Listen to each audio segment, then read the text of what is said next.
दारुल उलूम हकानिया में खुदकश धमाका हुआ है। इस वक्त आपको बता रहे हैं नौशहरा के इलाके अकूड़ा खटक में दारुल उलूम हकानिया में खुदकश धमाका हुआ है, जिसके नतीजे में मौलाना हामिदुल हक हकानी समेत 3 अफराद शहीद और 10 जख्मी हो गए हैं।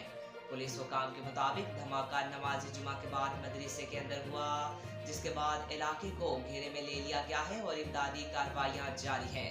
जख्मियों को फौरी तौर पर करीबी अस्पताल मुंतकिल किया जा रहा है, जबकि पुलिस और दीगर कानून नाफिज करने वाले इदारे जाए वक़ुआ पर पहुंच गए हैं।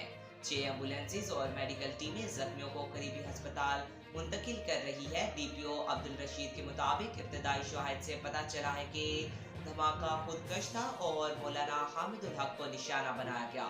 पेशावर, मर्दान और नौशहरा के अस्पतालों में इमरजेंसी नाफिज कर दी, जबकि जख्मियों को हर मुमकिन तिबी सहूलियात फराहम की जा रही हैं।